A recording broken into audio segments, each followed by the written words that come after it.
Yeah. Eric.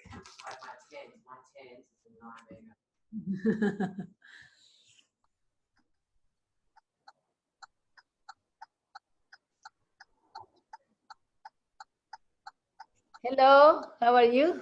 You want me to put the milk in the fridge? Haribo. Aribol, how are you? Good, how are you? Very nice, very nice. Nice to meet you. We're going to admit people here as they're jumping in. A lot of people are jumping in right now.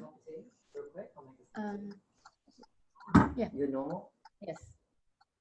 How are you? So yes, we get everybody in here, and then we do some music, and we get to know each other a little bit, and then we read. So I'm happy that you guys are here. Joseph, finally, this is the right timing. Joseph came a little late earlier. How do you hear about this book club? I'm curious about the Vincent and Joseph. Facebook. Ah, very nice, very nice. And where are you located, Joseph? Dayton, Ohio. You told me already. I forgot. It's okay, Ohio. no worries. And you, Vincent? I'm in La Crescenta, California. Oh, okay, very nice, very nice. I am in Australia right now. Oh, goodness. Cliff. And Derek is in Vegas, and normally he teaches a class of yoga, so he's on the way to teaching a class. And Noel is in Buenos Aires. And Noel is in Buenos Aires. So, and she's learning English, so she's coming here to practice. She's in another book club that we have in Spanish, same book, but she's learning English, so she's going to be here for that.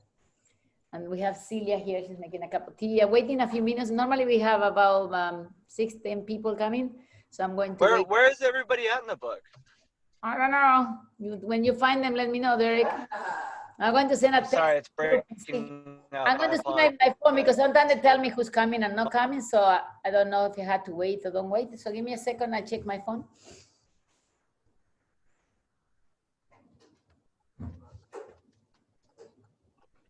Is my phone there? I found it. Yeah, I was going to say, and I think we should put the cream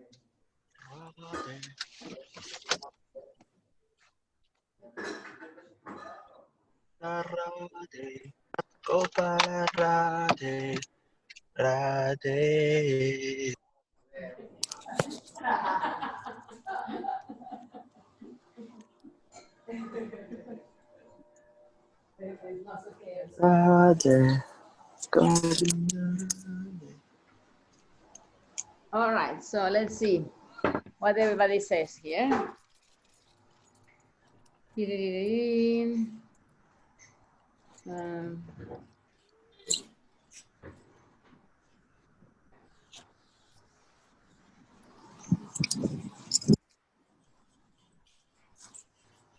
you happen to you guys, you have a lot of chat groups right now going on?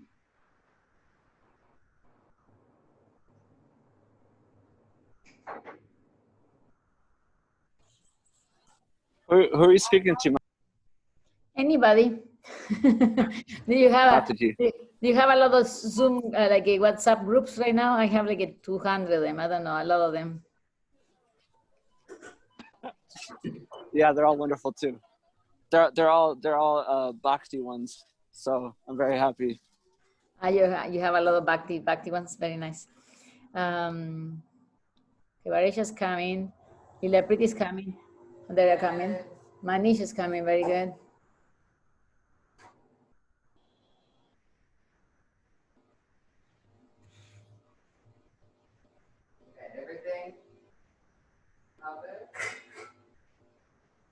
Okay, so normally I like to put a little bit of music to the background to get us in the mood a little bit. So let me get there. And then we introduce each other and tell us a little bit of each other, who everybody is. And then we start reading the book and commenting together. More people are joining up, but they're coming a little slow, so. Is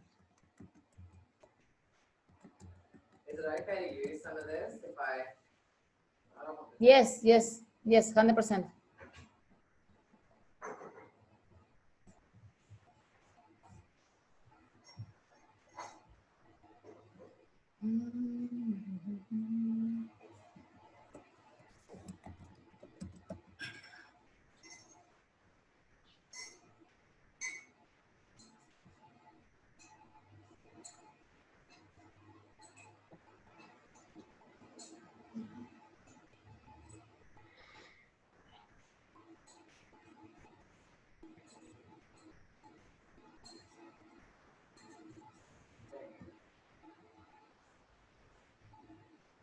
So this is, for those of you who may not know, this is the author of the book, and I'm going to share with you.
All right, so that was a short intro, a little bit of music from him. And so I like to hear more about like who we will talk each other and a little bit about each other, so like we get to know each other. And so I go in the order I have on my screen. And Vincent, you are the first one on my screen. You told me where you're from, but maybe a little bit more about yourself. So, yeah, I was in the Hare Krishna movement back in the 80s when I was a young man. Same here. From 1986 to 1993. But then I left, which I don't want to discuss why I left. No, that's okay. I did not return until August of last year. So it's been 1 year since I've returned. And I work as an attorney. This is my 30th year as a litigation attorney. Oh, very nice. Married to the same woman for the past 36 years. Wow, very nice. She's Catholic. We have a 22-year-old daughter who is also Catholic. Nice, very nice. Yeah, things are better with the movement now than it was back in the 80s and early 90s. I know. Still a lot of difficulties, but I'm actually very appreciative. I don't know if you follow the Vaishnavi ministry on Facebook and saw their... I know they're doing an amazing job. I know. I mean, there's so much nowadays going on online. It's a little harder to follow everything, but I know they're doing amazing. I mean, I'm so proud and so inspired by their work. Yeah. So I'm inspired by their new book, The Emergence of Women's Voices. Yeah, I want to read it. Yeah, me too. Yeah, that might be another one we can read after we finish with this one. It's not easy reading. Okay, oh. There's a lot of bad things that happened in the movement. Okay, right. So they're not being shy about pointing it out. That's but great. The good part is they're still in the movement and they're trying to make things better. That's wonderful. That's wonderful. I have some of those things to share in that book also, but I didn't share, but I could share a few also. So I know, but it's good. I mean, we need to find out what the mistakes we do in our lives, in our personal lives, in order to grow away from them, you know? And so if we put that on the rug, we have a problem in our lives and personal that we want to change or make, and we put it under the rug, it doesn't work. And so in the movement, they have put a lot of things under the rugs and then it doesn't work. So now it's all in the surface and it's great. And we have to see the mistakes and learn from the mistakes and not do it again. So anyway, happy to be here. I'm curious, how do you hear about, you say Facebook also? You hear about us on Facebook? Yeah, I started following Hridayananda's lectures August of last year. Very nice. So I've been checking out different gurus and very nice. Hridayananda is one of them. The other is Giriraj Swami. Very nice. Giriraj Swami was my neighbor. We used to see each other on the beach doing chapa because I live in California in Santa Barbara. I'm in Australia right now, but I'm Argentinian and I live in California for many years. Okay. So, Joseph, tell us about yourself a little bit. Hi, Okay, Varisha. I'm a Greek Orthodox priest. Oh, nice. I have a parish here in Dayton, Ohio. Oh, Interested in Vaishnav theology.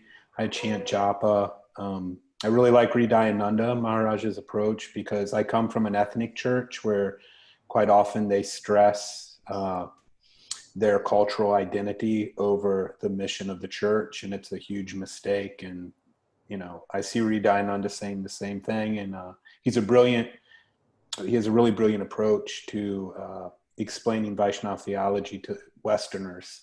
I love it. Yeah, me too. I mean, Yeah, it just makes sense. So I'm a fan of his. very nice. I'm happy that you bring to the book club your theories and eyes. I mean, I love the diversity. With this book club, everybody shares and brings the diversity, and that's what I love about it. So very nice. Thank you for being here. Very nice. Thank you. Thank you for sharing. Varisha, want to introduce yourself a little bit? Hi, everybody. I'm Varisha. I'm here in Los Angeles, and I have been in the movement since 1992. And I'm a disciple of Hridayananda Das Goswami, and I'm also a police officer here in LA. And she what I doesn't do. live in a temple anyway. She lives in her home. She's part of the movement, but outside the movement. So This is not my home. Just FYI.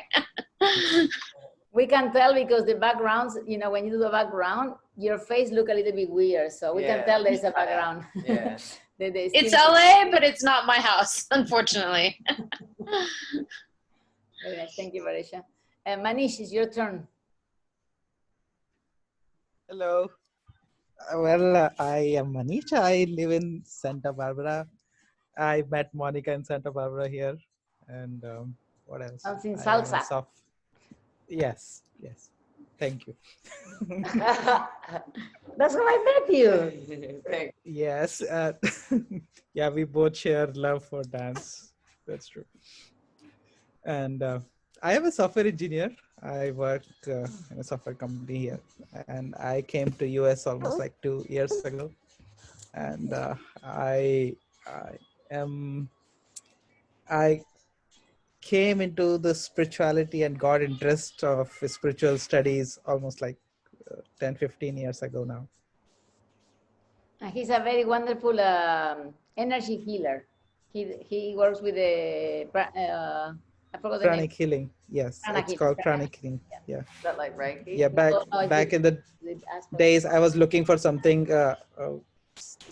hidden from the eyes. When one friend of mine told me that this lady can heal people from distance without touching, and I got curious, like, is that even a possibility? And I got and checked out it, and they made me feel the energy, and then I realized, oh my God, this is what I was looking for. I actually, with Manish, I have a story I had to tell. We were driving from a dance party in LA, and we were driving the highway, and there was an accident. And I said, let's go see if we can help, because the police wasn't there, the ambulance wasn't there, and I know he can heal. So I asked him to stop and see. And there was a guy in there who was, he couldn't breathe. He said, I'm dying, I can breathe, I can breathe, I can breathe. So he started doing his prana healing. And literally within, like, I don't know, maybe 10 minutes or less, the guy was breathing, was talking, was drinking water. It was incredible. I saw it with my own eyes in my front, so I was very inspired. And there was a brother of the guy who had a big headache, a horrible headache. His head was exploding. And so when we started, and then when we left, the guy for the headache had a headache the whole time, and nothing changed. It was like, I'm dying, I need an ambulance, I'm dying. And from the beginning, the one was healed and the other one no. So when I came back to the car, I said, Manish, what happened to the other guy? He said, I only learned how to heal one person at a time. And so it was very interesting to me. But anyway, thank you. Very nice. Sure. Yeah. Noel, And I'm one more thing to mention. I'm really so happy to join this group, Monica. This makes me so excited. Every time I join up, like for next few days, this is what me and my wife was sharing. For next few days, we are like a state of, oh my God. Very nice, very nice. Noel? I am Noel from Argentina. My English is very bad, but I want to share with you because I want to learn more, speak better. I am an architect and I know the movement since 2013. 2013. Yeah, 20 something. Yeah. Well, thank Very you. nice, very nice. You have a very good pronunciation, not like mine. Your you know? English is good. Very nice pronunciation. Lila Pretty, Galaxy, I'm going to change your name for Lila Pretty. What's your name?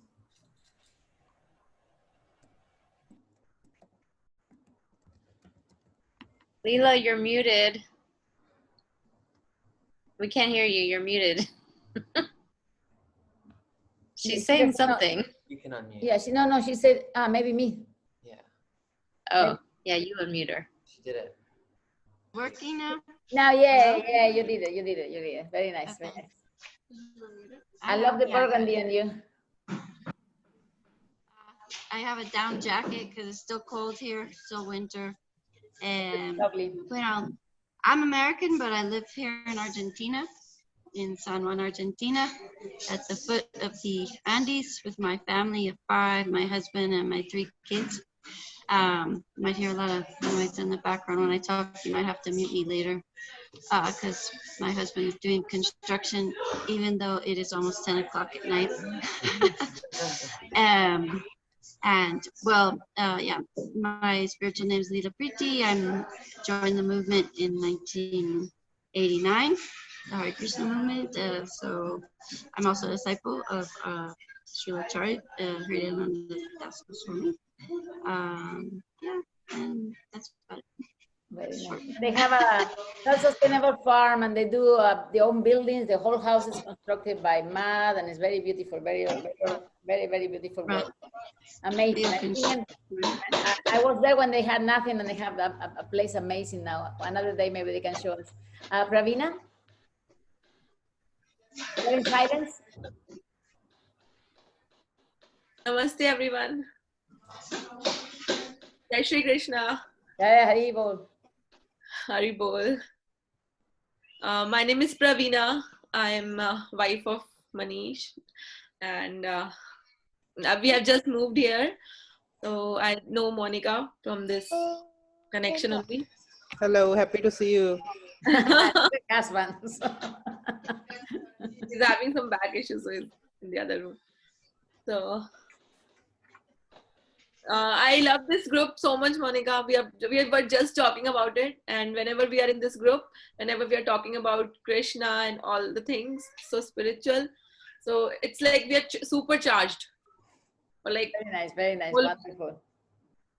So very thank you so much for letting me be here. Lovely I'm so happy to be here. Lovely to have you. Rama, your turn. Yours, there you go. Haribol. Hi, everybody. Can you hear me? Yes, perfect now. Okay. My name is Becca or Rama Devidasi. You can call me either one. And I live in South Florida on a really small island called Pine Island. And I don't know. What else am I supposed to say? She works as a nurse. She's dealing with the coronavirus every day. She's a devotee from Halong. So that's it. She's very shy, but whenever she speaks, she has a beautiful, sorry, Lila Pretty asked me. I will mute you now, Lila Pretty. Give me a second.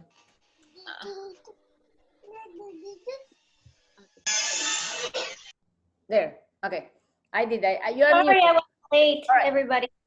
I apologize I was late to the class. No problem. No problem. Celia, want to introduce yourself? Hi, I'm Celia. I'm from Australia, Gold Coast. I met Gandini 5 weeks ago, and this is my first ever introduction to Krishna.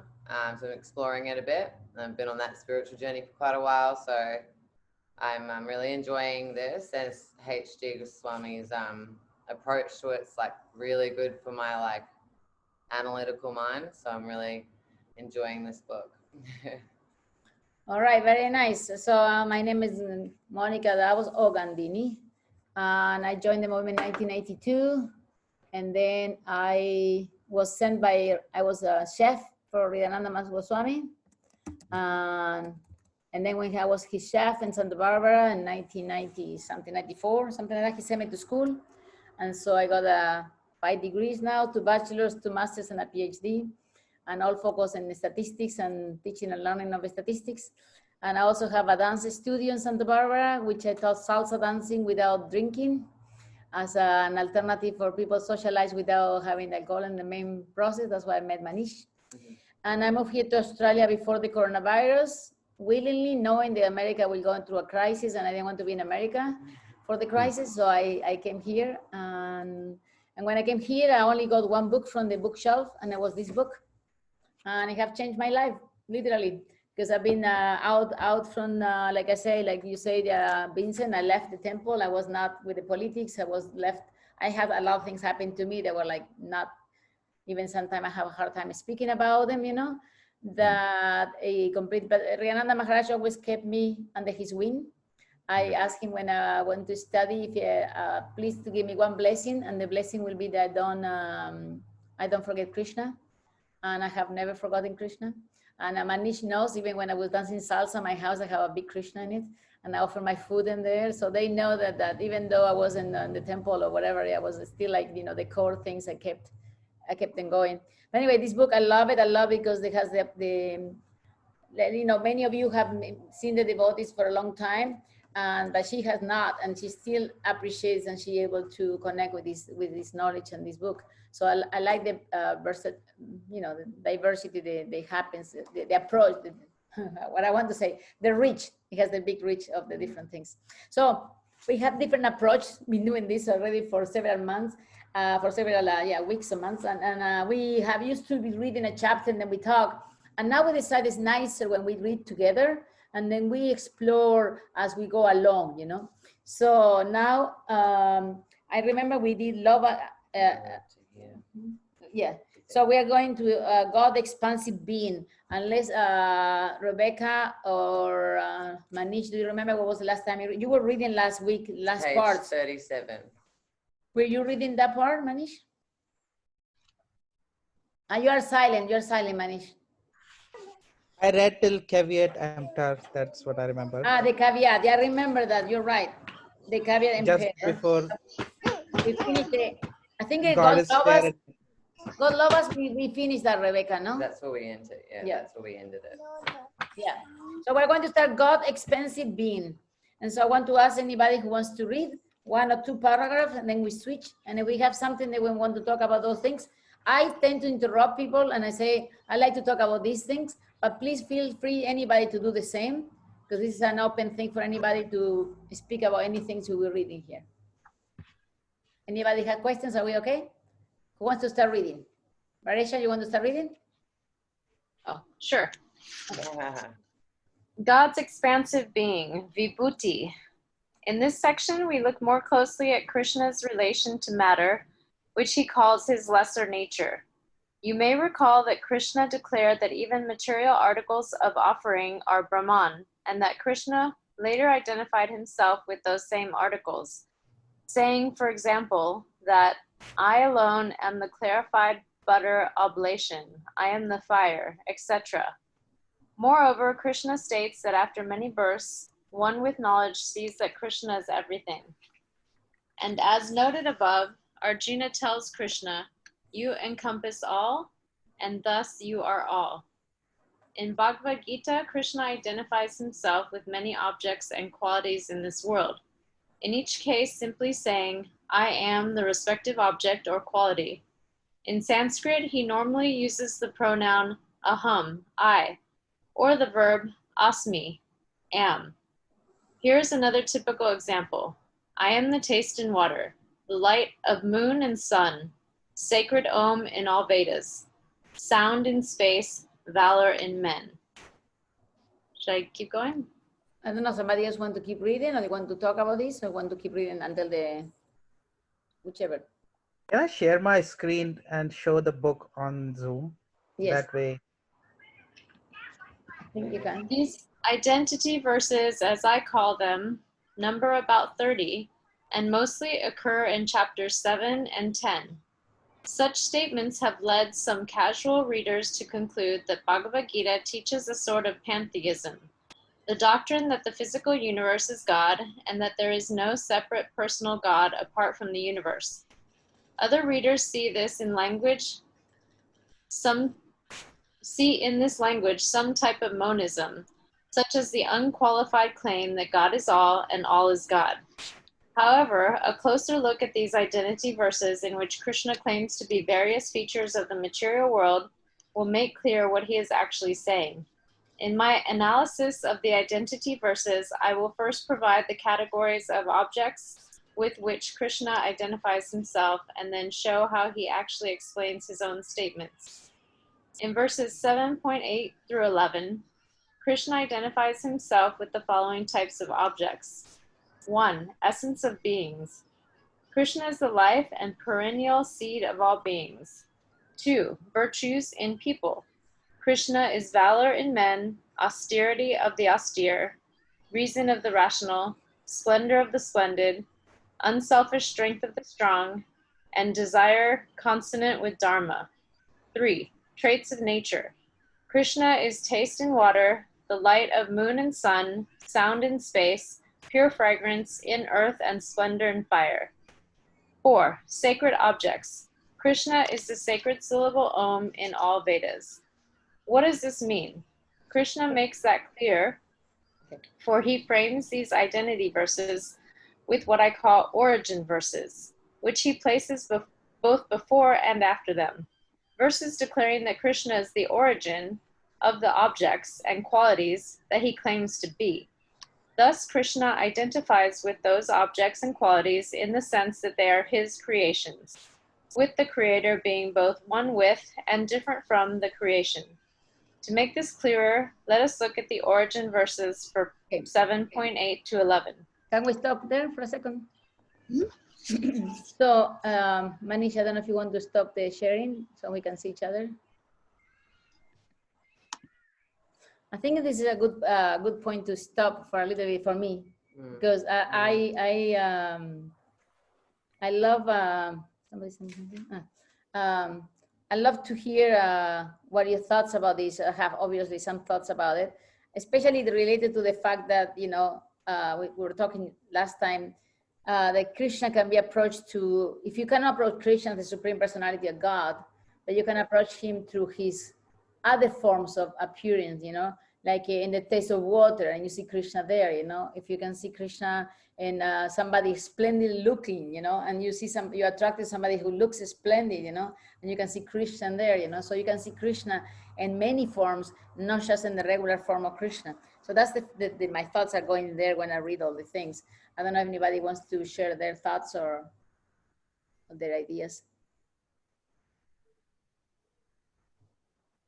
No? Yeah, I do. So it's kind of like where he says, like it's very, this whole chapter, it's sort of like, sometimes feels like he's just drilling in the fact that Krishna is like the beginning of it all. Like he's everything and he's in everything.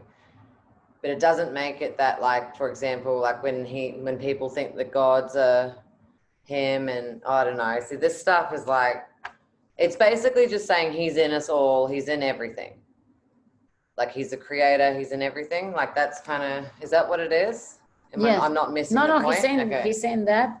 Yeah, the syllable Om on all the Vedas, you know. Yeah. So I think that brings the opportunity to understand that God can be approached in many ways. That's for me the thing, you know, it can be approached in so many ways and so many different styles and so many different formats, you know. So if you are a Krishna devotee and you hear people saying Om, and then you remember Krishna just because you're saying Om because Krishna said Om, and like that. So if you can remember Krishna and everything like that, you know, for me it's like, that's the beauty of explaining, because if you can say very general, yeah. Yeah, the next chapter actually says that. The next paragraph. Okay, let's do the next paragraph. Somebody else want to change the reader so we can change a little bit? Vincent, you like to read? Sure. In chapter 7, immediately preceding the identity verses, Krishna declares that matter is his inferior separated energy and that souls are his superior living energy. These two energies are the source of all creatures, who are, after all, souls in material bodies, and Krishna is the source of these two energies. Thus, Krishna is the origin and dissolution of the entire cosmos, not to speak of objects within it. Indeed, there is nothing beyond him, and all this world rests on him like pearls strung on thread. The objects of the world are not fully God. Rather, they emanate from and rest on him. In that sense, they are one with their maker and sustainer. Moreover, within the identity verses themselves, Krishna states, "Know me as the perennial seed, bija, of all beings." Bija, seed, also means primary cause or principle, origin. This powerful origin verse, thus powerful origin verses both precede and inform the identity verses. Finally, completing the frame, a strong origin verse concludes this section of chapter 7. Know that all virtuous, passionate, and dark states come from me alone. I am not in them. They are in me. Since the three material modes, virtue, passion, and darkness, permeate all material things, Krishna is clearly saying that all states in the universe come from him. Thus, explicit origin verses can be seen to frame the identity verses. Maybe that's a good moment to stop, to think about Krishna is the source of everything. He says here, you know, all virtuous, passionate, and dark states come from me alone. So one of the things I think about is when death comes for you, that's Krishna coming for you. Yeah.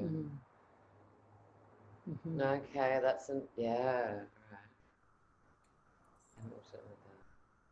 So death, you know, if you're Krishna conscious at that moment or in that time frame, or if you're passing from this life to the next, hopefully it'll be not too scary because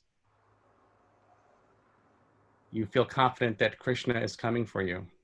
Krishna is there. He's the one, he's appearing to you as death. I think very good point. I think that Krishna manifests to his devotees in their lifetime in so many ways. You know, the event you start realizing Krishna is taking care of me.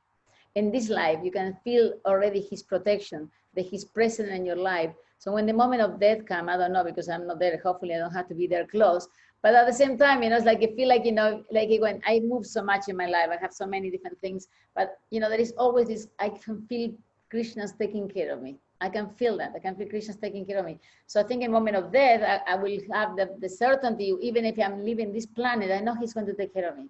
I don't know where I'm going to go. I don't know how it's going to look like. I may not go to the spiritual world, but I know he will take care of me because I have so many years of feeling he's taking care of me, you know. And so Krishna manifests not only in the moment of death, but also during the life, because he gives you glimpses, you know, and if you are receptive of his caring, how he's holding your hand, you know, he's taking care of you, you know, not caring just of the material aspect of it, but then that peace and the realization that come from within, you know, that is not really related to the external things, you know, it's more like a within. And so when you see that and you feel peaceful, and then you see, oh, okay, it doesn't matter if I live in this planet, on that planet, or this, or that situation, Krishna will take care of me. And so, but I mean, everybody has different realization at different times, but that's have been one of my latest realizations. And you know, you get realizations and then all of a sudden you get covered again and you don't remember anything. They are not forever realizations, I realize now, but at least for now I can feel a little bit of that, the Krishna's taking care of me. And so in the moment of death, you know, is there. Very good point. Anybody, Joseph or Baresh, anybody please, everybody very quiet today. I don't know if the topic is too strong or I would like to say something. Yes, please. In this previous paragraph, Acharya, he has denoted Krishna, like in last line that it is there. In that sense, they are one with their maker and sustainer. And before that, he says that all this world rests on him like pearls strung on thread. So this thing, it's very powerful. I think I now understand Krishna more. Like he's a sustainer and he's the creator. So he's sustaining me in this matter form also. And when I'm leaving this body, so in that form also, soul form, he will be sustaining me. So there is like no death, there is like no birth or rebirth. I'm always there, and there is always Krishna. So this is a new thing I'm now realizing right now. Very nice. Cannot be separated. Like the pearls are sustained on the thread.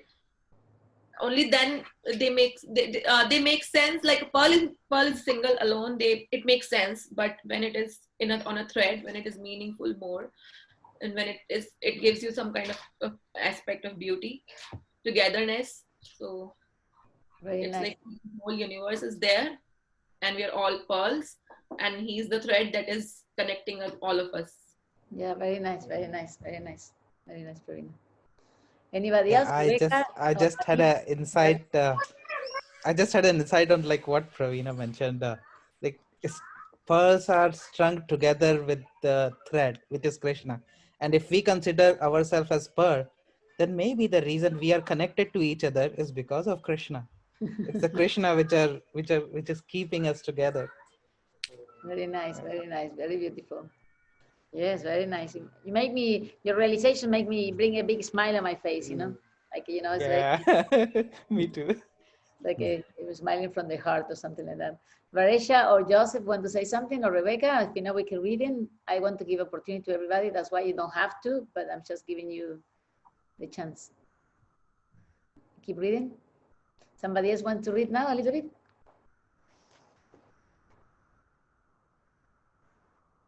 I'll read it. Nobody wants to. Okay. We're up to this one. Yeah.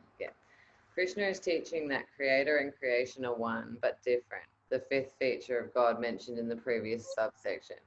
To help us grasp this, traditional scholars often cite the analogy of sun and sunshine. In one sense, the sun is present in sunshine. Thus, sun and sunshine is one thing, sun shining. And yet, fortunately for us, all the sun's heat and light is not present in the sunshine that warms and lights our world. Conclusion, sun is both one with and different from its rays. God is like the sun and his creation is like the sun rays, one and different at the same time. Achintya Veda Vedatarva. We have a mantra in Sanskrit, it's called Achintya Veda Vedatarva. I don't know the breakdown of that, but it means same and different at the same time. Yeah, that actually made that that clicked a little bit. I get it. It's just that, yeah. Do you want me to keep reading? Yeah. Mm-hmm. Indeed, later in the same chapter 7, Krishna states that after many births, one who knows him to be everything comes to him for shelter. Thus, knowledge that God is everything leads not to declaring oneself God, but rather to submitting to the Supreme. Can I ask a question about that? Yeah. So I've been doing a lot of talking to devotees. Like I'm living in the village with devotees, and so I'm asking a lot of questions, and people are sort of saying things like, your past lives, and you've got things in your spiritual box and that sort of stuff. Is that what he's referring to there? Like, in the sense that the fact that I have come to this place and I'm now doing this, is that? Which part are you saying, referring to? Do you know what I mean? Like it says, indeed, later in the same, Krishna states that after many births, one who knows him to be everything comes to him for shelter. So is it saying that in a past life, I've known him? Is that what that is? Like, because the past lives, like I've been very much like evolution. Like my dad used to say, when you're dead, and that's it. So it's like this whole concept to me is like very hard to grasp. So, yeah, I mean, I can say what I think, but I think Acharyas give this explanation many times about it. Like it's not necessarily that you have, I mean, obviously after many lives, but it's always a time to start. Yes. Yes. When is that time to start? I mean, at one point you start connecting with Krishna, and then it develops. So I don't know. Is it this time? Is the, I think the explanation is how easy it is to get in touch with Krishna. how easy it becomes is maybe because you have already advanced that much. Okay. And so the next one, you advance some more from that step. I don't know, but I don't know. Anybody wants to jump in here? Yeah. Like after many births, is he referring to us, like our soul being like coming back kind of thing? Because it says this a lot in the books, like it refers to after many births. And I'll be like, is that compared to him coming into the world so many times? No, no, us. This is yeah, us. it is us. Okay. This is us coming we born again and again and again and again until we come to a point of saying, okay, I want to get to know God. And then from there, we start getting closer to go back home because we are interested in, remember that Krishna doesn't want to force our love on him. No. So he's not going to let us go back to him if you don't want to. Yeah, yeah. He's not going to force you. So after many births, you start getting like maybe frustrated with the world or whatever. And you say, oh, maybe something else in here. And then you want to start getting back to him, And so I think it comes from there, I don't know, Vincent, you've been a devotee for a long time also in the past. Maybe you have some reference from there or from I think, yeah, perhaps what Krishna is referring to when he says after many births is he's referring to a spiritual evolution over many, many, many centuries. The theory being that we've reincarnated into many different life forms, and hopefully we've progressed to higher and higher life forms. We finally get to the human life form, and then we go through multiple human births. And during those multiple human births, our spirituality evolves.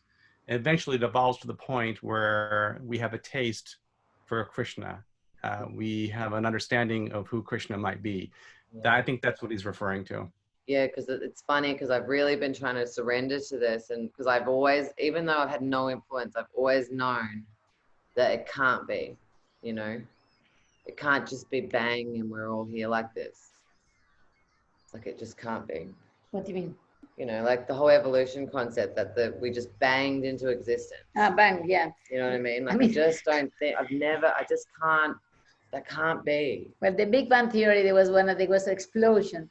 And if you look at anything in life, they have an explosion. Do you see any creation coming from an explosion? No, you don't see any explanation at all. So I think that you cannot say that an explosion creates something beautiful like we see around, yes? Yeah. So you can't say from an explosion. From an explosion, only the explosion can come. Yeah. And so, it's not, and I mean, that's when, and also the Big Bang Theory, another theory, the scientists have already, even when I was studying for the first time at the university, one of the professors, I don't remember what, maybe astrology, I don't know what professor was, he said, oh, that theory is so dead. They say the only few scientists are clinging to that theory like rats in a sinking ship and a sinking boat. So that was a scientist telling me about the other scientists, they're clinging to the theory like rats in a sinking boat, So the scientists are trying to understand God, through science, and they fail and they don't have a lot of things. So sometimes they create a theory, depends who proposes, become more strong about it, but it's not for sure. It doesn't have it has a lot of holes, and so you can sustain. Yeah, totally. You can and sustain. It's not fulfilling at all. Thank you guys for bearing with me, because this part's really hard for me to grasp, but thank you. And actually, I have one more analogy. If I just want to share, might look a little different. So, there was this game called Angry Birds, and people said that it was so simple, and the creator of this was just like lucky guy who created this, and it just became famous because it was so good. But the real story is the guy who created that game failed so many times earlier. He created several games and they were not successful. So he was not successful in one night, but he went through many failures and then become successful. I think same applies for us. Like when we meet God and when we acknowledge that God is everything, it's not an overnight insight. It's like we have gone through experiential art and we have failed. We have thought that, okay, material objects are everything. And we finally realize, oh, it's not satisfying.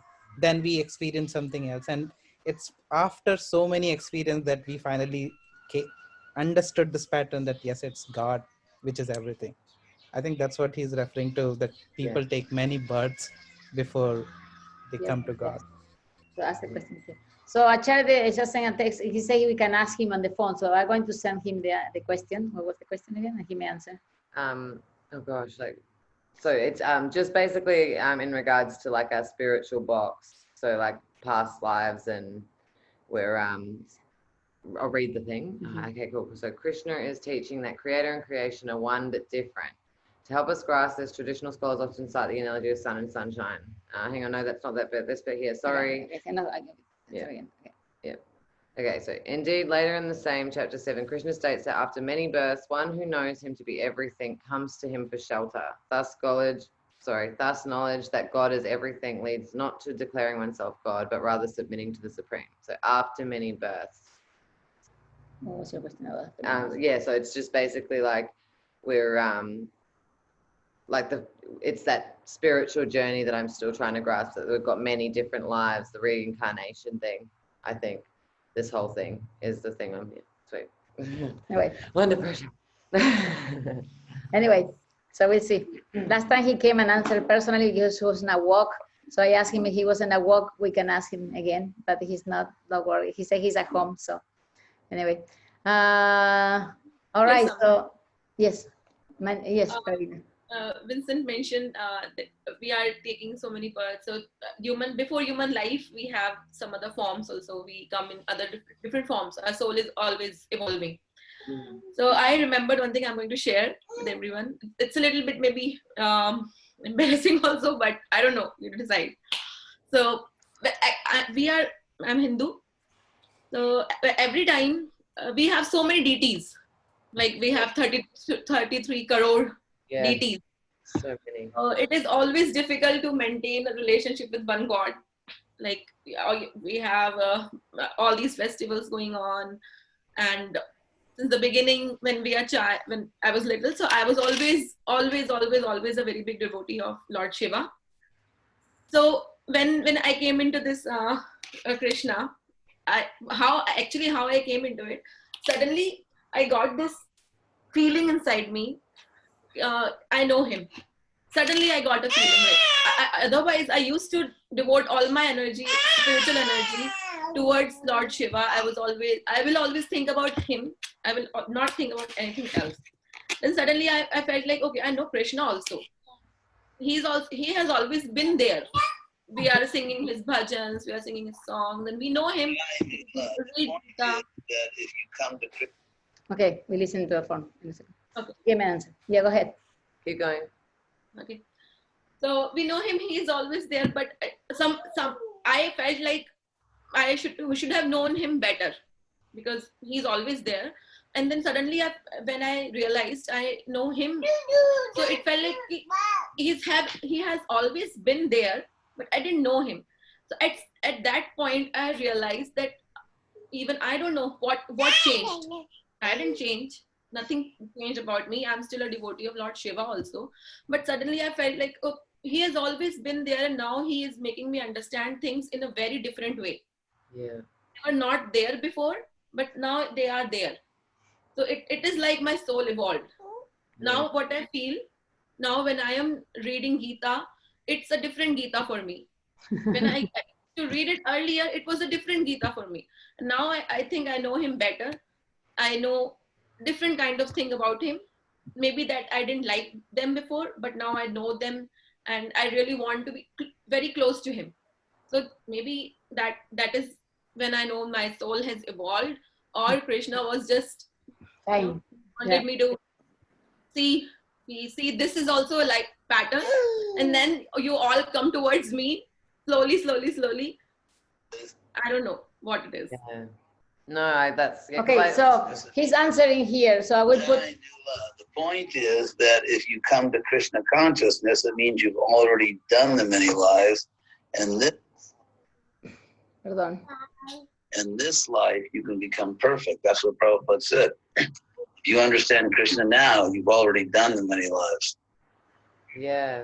So that was like what you said, Pravina. Yeah. Like that's what I'm feeling. Like I've been on this spiritual journey for a long time. I've read the Bible twice. I've looked right into Buddhism. Like I've been on this journey, and I've never felt something, even though I'm skeptical and I have to be logical, and it has to be like a touch and feel thing. There's something about this, and I've never been. I just feel like I'm surrendering in a natural way. That's really bizarre. And so this stuff it's just, yeah, it's quite weird. I don't know how to put it into words at the moment. But I think yes, the path that we're taking, we're getting purified, but also Krishna says, if you do one path to him, he does 1,000 towards us. Yeah, so that's the part that we don't see sometimes. We do a little step and then all of a sudden we get 1,000 towards us, so I think that's the part of the mercy that Pravina was saying. Vincent, you want to say something? No, okay. All right. Anyone? Should we keep reading? Joseph, I think. Joseph, did you want to? I think one thing I really like about Vaishnava theology is that we have to remember, and it's just like in Christianity, life started for us eternally. We chose to fall. We chose to come here. So we had an eternal relationship with Krishna, right? He didn't create us to come here. He created us to live with him forever, right? And so to think that hell's not eternal. We could go to some hellish planets, right? But hell's not eternal. So even no matter what, like even through all these lifetimes, there's really only one life. And that's once we get back to Goloka Vrindavan. Once we get back to where we were created to be eternally. So, right? So for me, that was such a game changer, like it's like all of these lives, really, they don't matter. We just got to get back to the eternal life we were created to live with. Because why would any loving God create us and send us here? It's not, it's a beautiful place, right? But there's something much better than this. Very nice. Very well put. Very good put. Thank you so much. Thank you so much. Thank you for your perspectives. Rama, you're quiet today. You want to say something or not yet? It hasn't come to the point you want to speak yet. I need to force a little bit Rama because Rama has the most insights ever, but she's sometimes shy. So sometimes I have to push her a little bit. Maybe she can read. Yeah, you can read, Rama. Why don't you read? Good point, Marisha. Thank you very much for volunteering me to read. Anytime.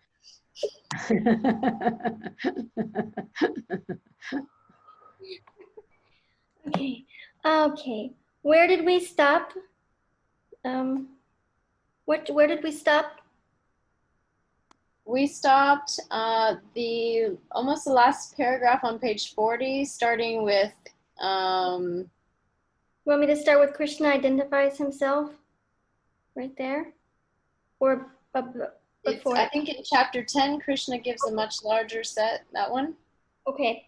In chapter 10, Krishna gives a much larger set of identity verses with a few repeat and some additional categories. Here, he even more powerfully frames these with origin verses. I will again first list categories of identification and then provide the framing origin verses. Krishna identifies himself with the following in chapters 10, verses 19 through 38. The first one is essence of beings. Krishna is in the soul in every being's heart, the start, middle, and end of beings, consciousness of beings, seed of all beings, and mind among senses. The second one is virtues in people. Krishna is the wisdom of the wise, of feminine things. He is fame, beauty, speech, memory, reason, firmness, forgiveness. He is splendor of the splendid, goodness of the good, right conduct of those seeking victory, and the monarch among men. And the third is traits of nature. Krishna is the radiant sun among luminaries, of water bodies, the ocean, of mountain ranges, the Himalayan, of all the trees, the fig, of beasts, the king of beasts, lion, wind of purifiers, the shark of great fish, of rivers, the Ganges, of months, trailhead, of seasons, flower source spring. And the fourth Oh, I'm sorry here. So I was looking what trailhead means. That's the months November through December. Fourth, sacred objects.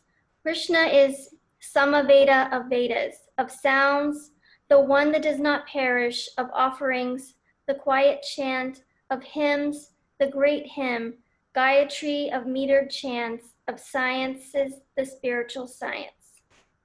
Should I stop there? That was a lot. It's a lot to go over. You want me to keep going, or is that a lot? That's a lot. Do you want me to keep reading? You can keep reading. Okay. The following categories are found only in chapter 10. The fifth is cosmic forces. Krishna is time among driving forces. He is unperishing time, all-facing creator, all taking death, the coming forth of all that will come, the beginning, middle, and end of creations. And number 6, verbal traits. Of those making claims, Krishna is the conclusion. I really love that. Yeah, me too. Yeah. He is A among letters, the pair among linguistic compounds. 7, social traits. Krishna is dicing among deceivers, the rod among subduers, and the silence of secrets. 7, the best of celestial groups.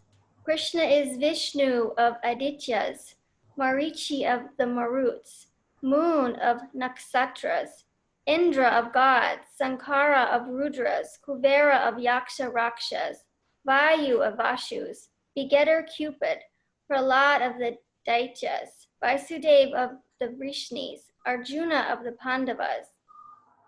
Number 9, a celestial or divine paragon of groups that include celestials and humans.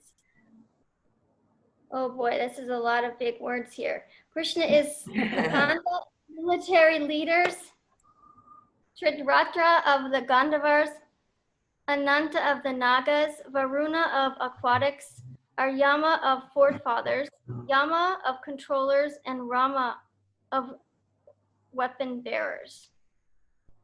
Or that's Ram. Is that Ram or Rama? I think that's Ram. Ram, that's not Rama. That's Ram of weapon bearers. Number 10, celestial exemplars of nature. Here, Krishna identifies with a celestial object as an exemplar of a natural category also found on earth. This is a lot more big words. Krishna is Meru among mountains, of horses, nectar born. Ooh, I'm not sure I know how to say that. Lila Priti is a Sanskrit here, Guru. Help me, because I don't think I know how to say that right. Are you there, Lila Priti? I don't know. Ask her to unmute. I think it makes it easier. Uchai Shravas. Yeah, that's correct. Uchai Shravas. Of lordly elephants. Vajra of weapons. Thank you, Manish. Of cows. Kamaduk. Vasuki of serpents, and Garuda of winged creatures. And the last one, 11, priests and sages. Krishna is Vrishapati of priests, Rigu of great sages, Narada of god sages, sage Kapila of perfected beings, and Vyasa of seers, and Usana of sages. Hare Krishna. Hi, Yay, great job. Ooh, very nice, very nice. So, what does all this means to you guys? What does it mean when, let's stop sharing, Manish. So what does it mean to you? Let's reflect on all these, like we just read 11 plus 4 before, and we learned 4 before that. So we learned 8 and 11, 19 different qualities of Krishna.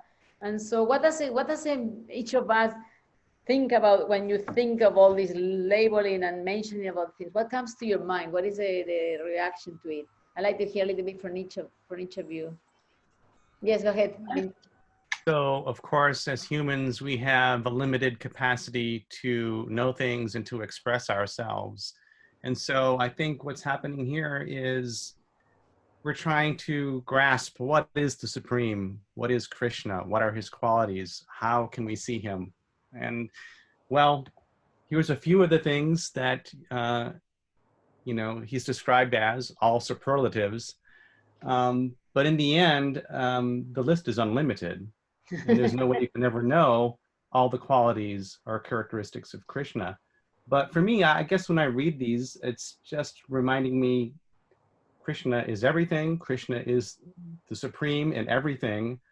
And yet at the same time, since he's unlimited, there's no possible way for me to grasp him entirely, because I'm just a tiny little spark of the great spirit, right? But at the same time, I mean, this is the fine thing I found on this, because he's everything, yet of the alphabet, he's A. Of the verse, he's the conclusion. He's a particular thing within the things, So he's everything, but he puts emphasis, because he can say, I'm everything, everywhere, and every place, and that will be it. But he has the list of particular things, of the priest, I am this, of the mountains, I'm Mount Meru, of the alphabet, I'm A. He could say all the mountains are Krishna, which is also true, but he says, of all of those, I am Mount Meru. Of the alphabet, I'm A.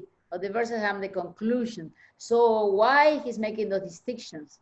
Why he's making the distinction of that? Because he's also everywhere, and we know that because in every atom, Krishna is there. And so even if we don't see it, Krishna is there. So everything can see Krishna, but he still specifies what he is. He's the taste of water. He didn't say he's the taste of something else. He says the taste of water. And so I'm curious about that definition that he talks about himself in a very particular way, So I don't have an answer. I'm just giving rhetoric questions. So why he's everything, he still has these particular, things he mentions as being him. I love how descriptive it is. Like if you read the thing after number 10, it actually tells you what all those things are. So like, for example, of elephants, he's Aravata, which is Lord Indra's elephant. So he's not just any elephant, he's like the best elephant. And then like of weapons, he's Vajra, which is Lord Indra's famous thunderbolt weapon. So that's kind of, I don't know, that's pretty cool to me. Like he's not just any weapon. She's a like, police, so she identifies with the weapon. Like the best, yeah. the best weapon.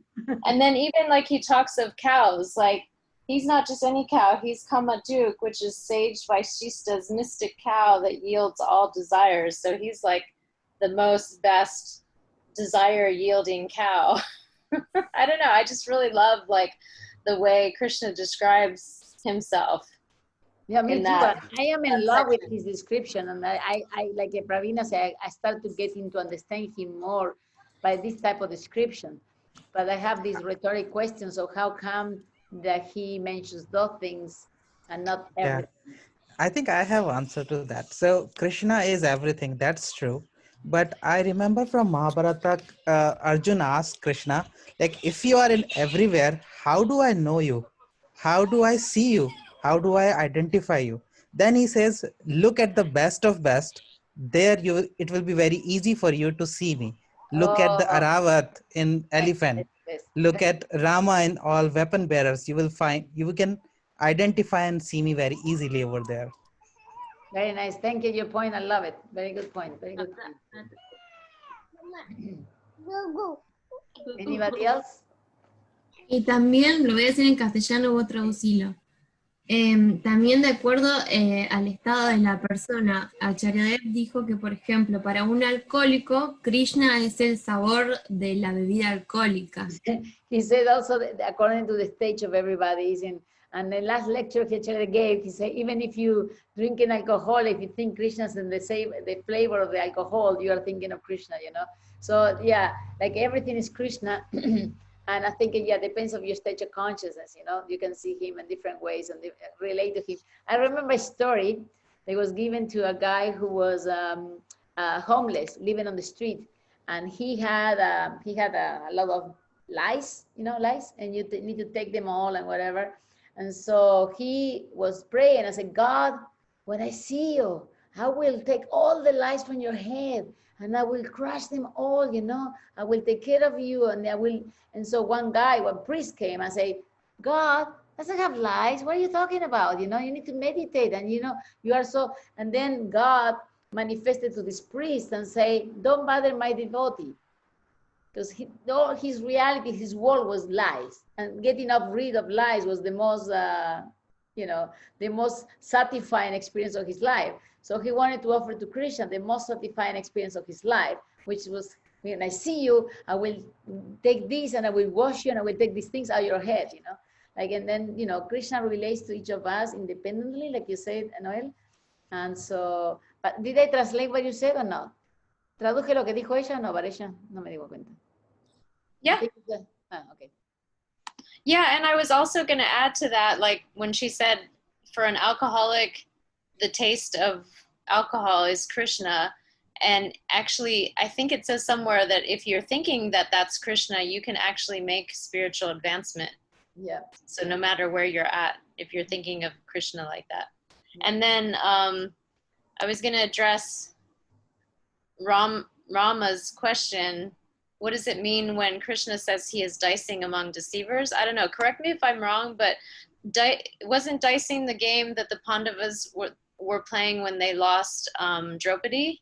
And then they started undressing her? Does it have something to do with that dice game? And they were like, the other team was like cheating or something? Does anybody remember that story from the Mahabharata? Yeah, I remember the story. I don't know the word That's correct. is. Maybe It's like dicing is like the worst cheating game or something, and maybe that's why he says no, he's it's actually it's not a cheating game. It's you heard of Ludo? Yes. No. No. So you have a map and you have a dice in your hand. You roll it and you get some number, and with that number you move your piece ahead. So it's a game supposed to be a luck oriented game, and you're not supposed to cheat in that. So winner and loser should be decided by luck. But in Mahabharata, what they did, they cheated. They controlled the output of the dice. So when Krishna says that he's dicing among deceivers, like I understand where he says the rod among subduers, because the rod is the tool that is used to subdue. So maybe dice is the tool that is used to deceive. I don't know. I don't know. Any thoughts, anybody? Yeah. With all of my like, this may not be like Krishna, but this is just like my own personal. I feel like so this might be possibly in disagreement with what you said, Joseph, but I feel like we are like when I'm reading these, like, you know, Krishna in this stage where it's like he's in us all. It's like he created us, he's in us all, and we've been given this place of earth to, in whatever shape or form, to reach enlightenment through through wisdom. Like, you can't buy wisdom. Do you know what I mean? You can't just, like a Buddhist, you can't just do it all in one lifetime. You need to be able to comprehend someone who creates us, or something that creates us. We need to go through this life to reach that point. So when he's saying he's all, and he's saying dicing, I think he's kind of saying like he is the bad, and he's all of it, but we need to experience all of it to reach that point where we can go to him. I don't know. Yeah, I mean, yeah, of course, because you, like, everything's a lesson to go back home to Godhead. Everything Krishna does, he does for our salvation. I'm convinced of that. Yeah, but I don't think it's a force that you have to go through everything. No, but I mean, I go through things, but God can't compel us to love him. No. Because he made us free. Yeah. Yeah, I think somewhere it says we go through the things that we need to go through to learn, and it's different for everybody. So some people might have to go through very severe austerities before they begin to pray to Krishna for compassion and mercy, and other people may not need so severe teachings or lessons. And is that because of their past lives? Like, do you speak one lifetime at a time, or the soul? No, you've been on a journey since you fall. You're on a journey, and there are many, many, many bodies. And the human body is one of the last bodies you obtain, and that's when you have there's like the first gate to escape. Human body is the first gate to escape. You know, the animals don't have those freedoms. So because you have the animals work according to their actions, but we act according to our choices. We can choose God and not choose God, but the animals don't have that. So, you know, I think that's the difference. But in every life you advance, like I said, a little bit and more. And so, you know, you see how many people do you know they have read the Bible twice? Not many people read the Bible twice because they have no interest, they have no search. So because you doing in the searching, you know, it indicates that it's something that probably you accumulated from previous life. You know? Because you will not be doing those things otherwise. You'll not be here inquiring this So if it that's wasn't. what this is all about. And if sometimes you have some other things, you know, you may have done something wrong and you have to, you know, get rid of those things and learn the lessons and then go from there. You know, that's what I'm thinking. And I think all souls are different, and some may be more stubborn than others. You know? I know one of them. I know one of them, stubborn one. Here. We are at the same place, more or less. You know? Anyway. Okay, should we read a little bit more? Normally we do this for an hour and a half. So for those of you who are the first time here, and then we cut an hour and a half because I use the time for introduction. So normally an hour and a half is kind of enough. So I don't know if everybody has enough time for another 20 minutes or so. Yeah. Anybody else who hasn't read, want to read? I can read. I think I haven't read, no? Yeah, good. In chapter 10, Krishna frames 20 identities verses with a full 11 origin verses, beginning with this. Krishna is the origin of gods and great sages. He has no origin. The various states of being came from him. A great sage and the Manus are born from his mind. We should learn in truth his yoga, mystic power, and vibhuti, glory. For he is the source of everything and everything emanates from him. After the identity verses, Krishna again completes the frames, saying that he is bija, seed, primary cause, principle of origin of all beings. He asks us to understand each and every being that possesses glory, beauty, truth, excellence, springs from the portion of my splendor. I will read that again because I love it and I think it's with the conclusions of everything we were discussing here. Each and every being that possesses glory, beauty, or true excellence spring from a portion of my splendor. Indeed, with a single portion of myself, I steadily sustain the entire universe. So that's another point I want to mention, that, you know, when I see beauty, I'm very fascinated by beauty nature. You know, the sunrises, sunsets. I'm happy to be exposed to front of the ocean with moons, and it's just you know, a portion of Krishna's splendor, a little piece. So when you look at that, and if you feel your heart like, wow, you know, it's like, imagine this is a portion of his splendor. So I love that. Krishna identifies with the world because he infuses it with his own glory, yet he stands above and sustains. I'm not in them, they are in me. Creator and creation are one, yet different. In verse 10.7, Krishna uses a key term for the first time, vibhuti. So important is vibhuti to this discussion that I will explain it further. I translate vibhuti as glory, but that only begins to explain the Sanskrit word.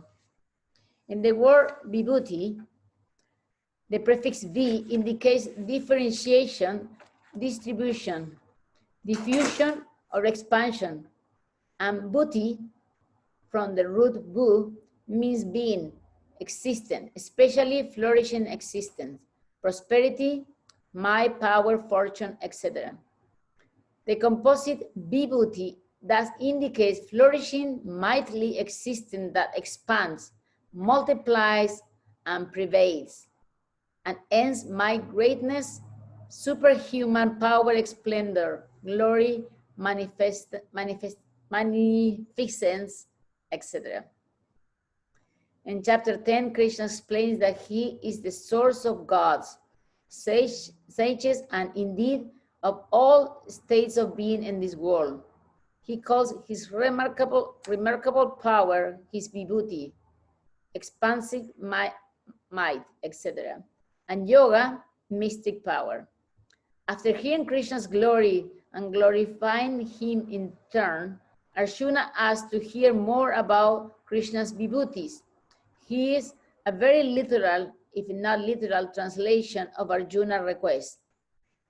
You ought to explain completely your divine personal vibhutis, the vibhutis by which you pervade these worlds. Describe extensively your vibhuti. Lord replies, yes, I will describe my divine personal vibhutis. Immediately after this, at 10:20, the identity verses begin.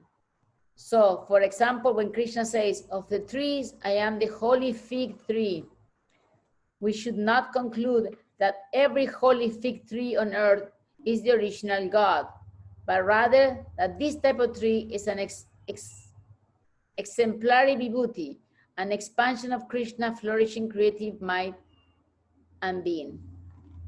So that's very interesting, no? So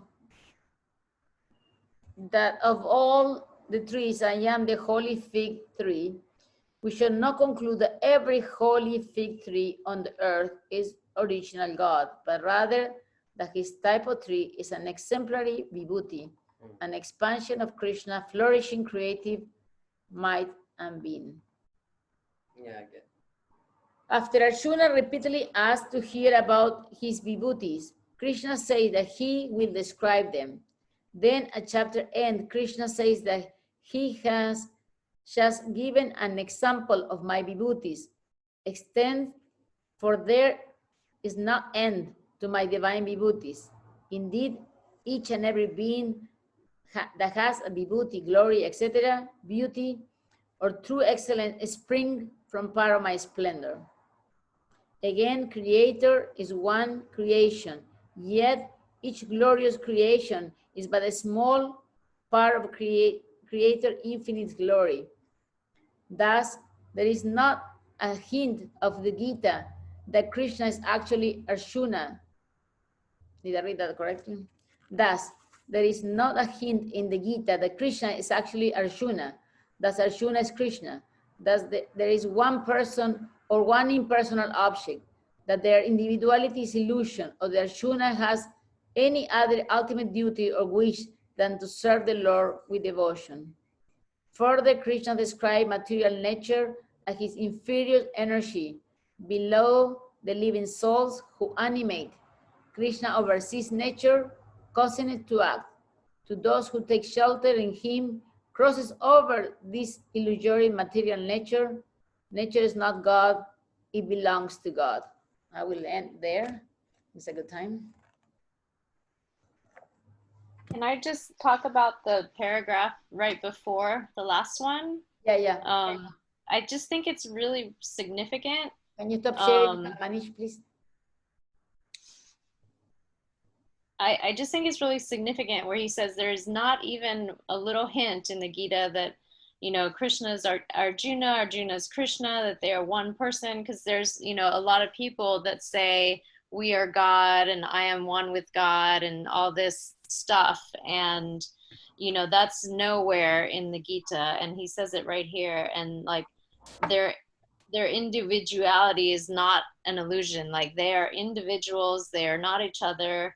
Arjuna doesn't have any other ultimate duty or wish other than to serve his Lord with devotion. So, you know, I know people have misread or mistaken, you know, Krishna's meaning in the Gita, and they put their own kind of spin on it, and that's kind of like a big deviation from what it actually says, right? Yeah, good point, Barisha. I was reading, I didn't want to stop because I wanted to finish the whole paragraph because we've been stopping a lot. But certainly, I think that's the idea that there is one, even though, because the funny thing is that you can know Krishna for what he says, but also for what he doesn't say, you know? So we are learning what he said, and then we know him. And also if we didn't say, we also learn about him. So this paragraph is pointing out to what he didn't say, and not, by not saying those things, we know that he is not those things, because he will have mentioned to him as he was the one asking questions and making those questions. No? So, which is happening to us also, you know, I mean, but he's describing, yeah. Very good point, Marisha. Yeah, I love it. I love that aspect. Yeah, because that's actually something I've not liked about a lot of, you know, it's where it kind of takes the essence of that, like the free will side away when you state it like that, like where it says nature is not God, it belongs to God. That part I like too. Like we are still completely independent. Like nothing's predetermined. I don't like to think that no matter what I do, ultimately I end a certain way. I don't like that. No, because that wouldn't be not freedom. No, yeah. Also, another thing I love in here is that Arjuna have heard about all these qualities of Krishna. He was describing, and he say, well, I want to know more, you know, like, you know, I want to know more. It's like, it fascinates me that like Arjuna was not like, I say, okay, I heard enough, I'm overwhelmed already, I'm done with this. You know, I think we sometimes feel a little bit like that. I'm at least speaking for myself.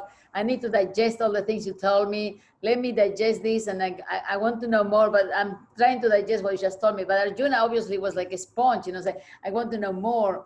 But I think it's also because of the purity of her. Krishna himself was talking to him, you know, because when Acharya Dev comes here, like the last time he was here, you know, when he comes, we want him to keep talking. We don't want him to stop. We want it to keep going and going and going and going and going. And we can hear hours. It doesn't matter what time it is. We want to hear more and more and more, because the purity on which he speaks makes you want to hear more. Now, we are reading from the book, and the book is more flat, doesn't have the emotions and so on. It doesn't have the tone of voice, you know. And so for us, sometimes it gets dry. And the dry part of it, I think maybe from that part. When I read this chapter, I was reading it on the couch by myself, completely relaxed, and I literally fell in love with Krishna in a way that I never felt before, you know, because I was in a state of mind reading the book in which it was very peaceful, and I could absorb and I could feel Acharya's energy. So if you have a chance, and we're reading now for discussion purposes, but I will highly recommend that each of you read this chapter on your own in a peaceful time and connect with every word as they go, let it flow. And you will see Krishna's beauty manifesting in front of you in a way that I have personally never seen it before. So as an exploration you can do, that was magical to me when I heard it. And that fascinates to me that many people get really confused about these chapters. Like, come on, this was my best chapter of the whole book, you know? And so I don't know if you have read it or not, but if you haven't read the whole chapter in one sitting, I highly, highly recommend to do that. And just get prepared, like you make a date, you know, to get to know Krishna, and you relax, you have all the dishes done, all your duties done, and just read this chapter on your own, and then you can tell me what your experience about. But that's what I was one of my favorite book. And now as I read, like, oh wow, I didn't understand that. Oh wow, you know, like I get many nuances again, but the whole thing in one scope is like this big amazing picture of Krishna, what Krishna is, you know. How many of you have read this chapter before? Fully? You have read it? Yeah. Rebecca, you have read it, Varisha? Yeah, I was gonna say also, I think it's a really nice, like, the Gita is pretty amazing because it's like a nice glimpse into the relationship between Krishna and Arjuna, and like the friendship and the love is there. And I think that also helps us to understand Krishna, like, because Krishna shows him his universal form, but ultimately it's all about the relationship, the personal relationship between the two of them. So I think that's also really beautiful. Mm-hmm. Very nice. For you, Vincent and Rebecca, who have read the whole chapter, what was your experience when you read it? Well, unlike you, it's not one of my favorite chapters. I'm beyond what I've already said. I don't have any other insights about it. The one I've actually read Prabhupada's Gita several times. So I'm more familiar with that, and as opposed to Hridayananda's literal translation. But this first part we're reading is not even that. If you look at the back of the book, actually the literary translations are on the back. So I'm Right. talking about chapter 6. I always mix up the way I speak. I want to talk about part 6, not chapter Okay, 6. you're talking So about Hridayananda's summary. yes, of yes, the, sorry. I was talking okay. about the summary, part 6. I always say chapter because for me books are chapters, but it's part 6. I have already messed up many times about that. But I'm just saying when I read this chapter, on the contrary, I loved it. It was like very, very, very, very, very descriptive of Krishna. And I started making me feel Krishna's beauty everywhere I watch, you know. So that was my experience with this part 6, not chapter 6. But thank you, yeah. I see. Yeah. Well, I'll have to Rebecca? read it again to give you some feedback. I Yes. mean, I have to read Hridayananda's Yeah, read part summary. 6. I will give you as a homework. I know we read together, but if you read all together one thing, you know, it has a feeling that you may emanate, but you have to be in a relaxed time, like in no rush, you know, like in the mood of reading and getting to know Krishna. And it's very, I mean. I'm gonna have to read all the parts before I can tell you which one's my favorite. Yeah. Yeah. Good point. Yeah, yeah. Rebecca? I agree with you, Gandini. This chapter is so beautiful. It's so sweet. Yeah. Yeah. I have the same, like,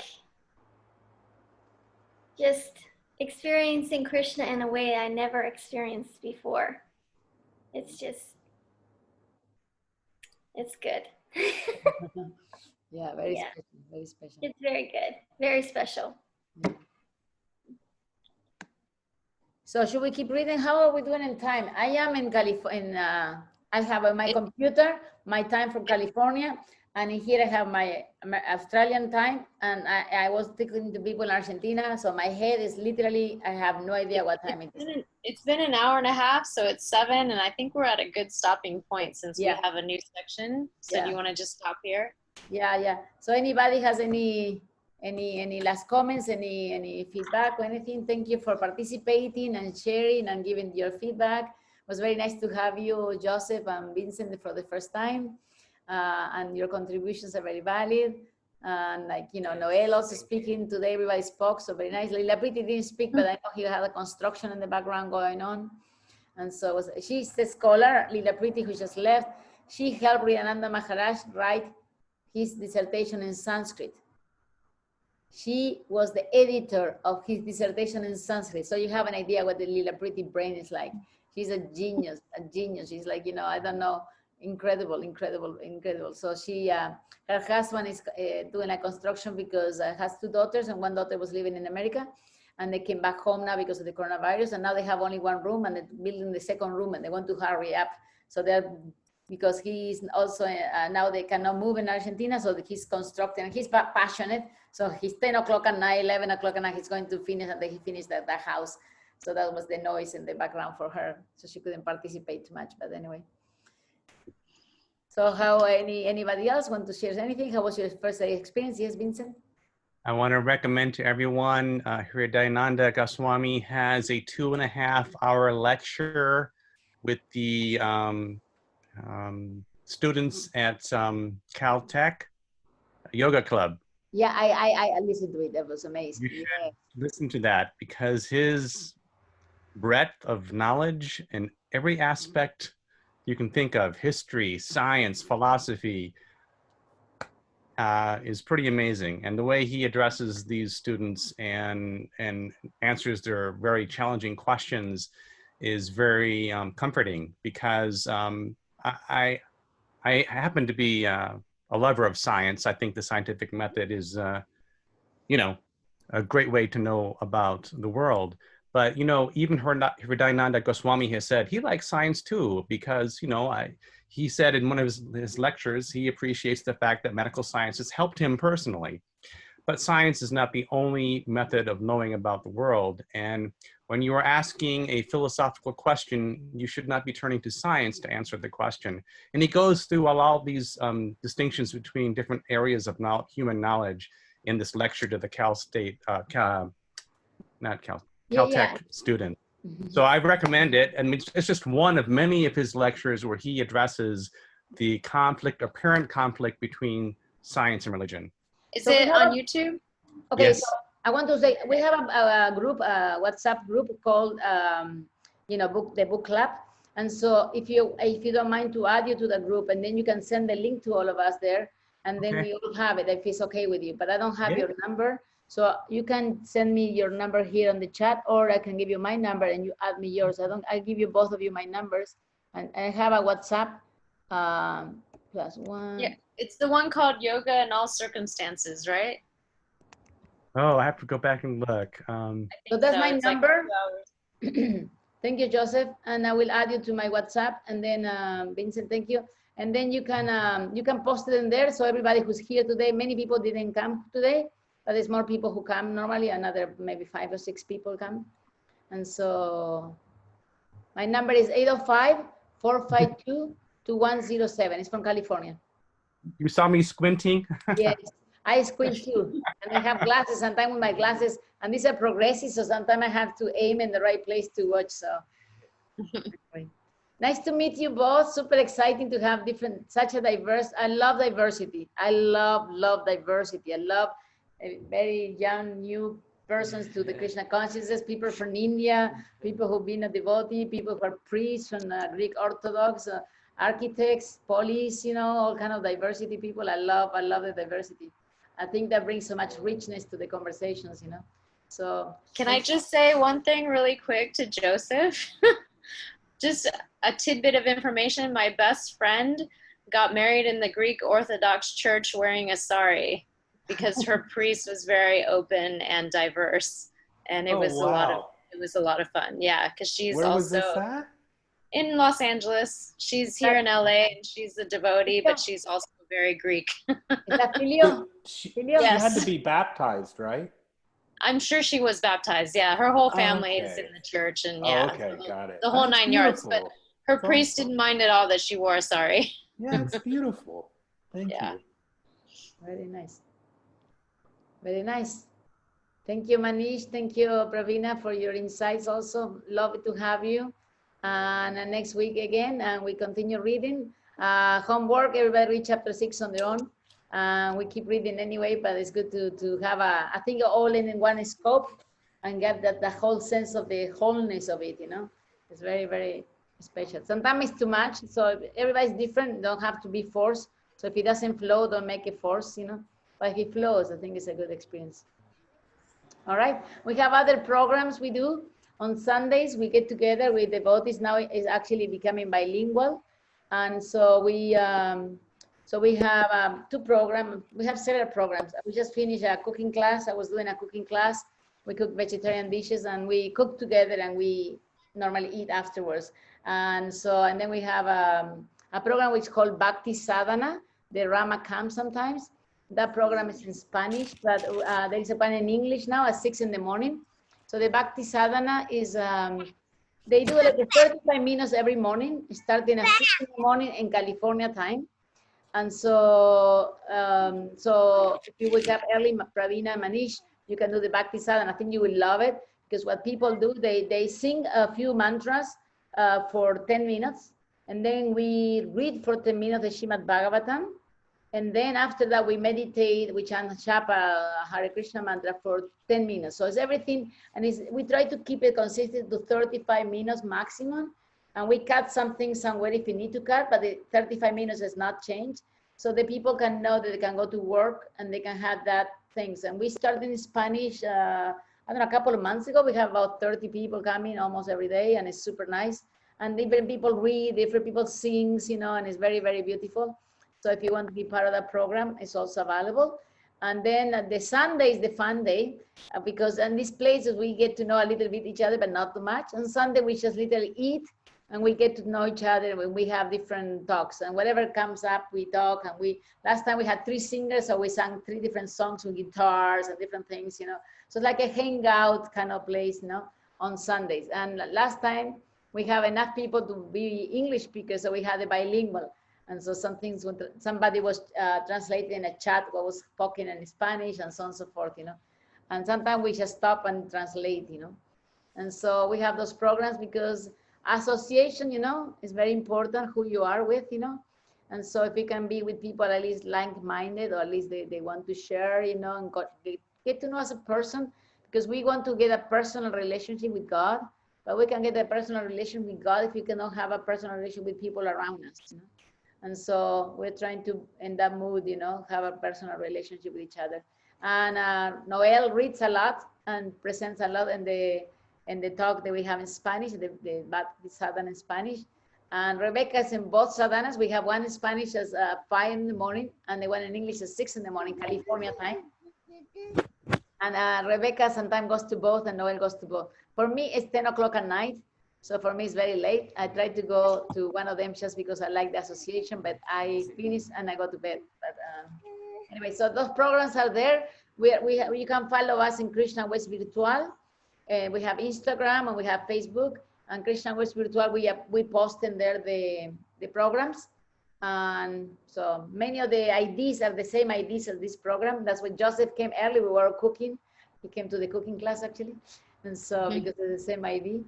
But anyway, I love you to come. Pravina came last week to the Bhakti. We call it Bhakti Merienda because in I really Argentina, loved it there. It was a very fun session, and the song, the Krishna song on Govardhan. Yes. Beautiful. There's one devotee who made this Spanish song about Govardhan, but he made the whole lyrics. You know, it's a very very beautiful. It was very beautiful. I couldn't understand the Spanish, but I could really feel the awesomeness of the song. Yeah. Yes. Okay, we do 3 times Hare Krishna mantra together as a way to. It is in the morning here. Yes, I can send you the link also. I can put it in the book club. I can put the information for you guys. Yeah. Thank you. Nice to see you, Haribo, Hare Krishna. How are you? Nice to see you. And the speak who is there.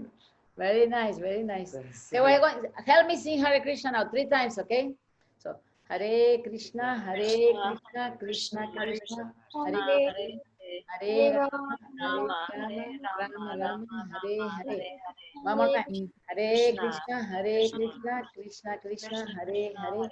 Hare Rama, Rama Rama, Hare Hare. One more. Hare Krishna, Krishna Krishna, Hare Hare. Hare Rama, Rama, Hare Hare. Haribo. Thank you. Thank you for everybody. See you next week or maybe before then, one of the other programs. Bye-bye. Love you, love you. Bye, beautiful.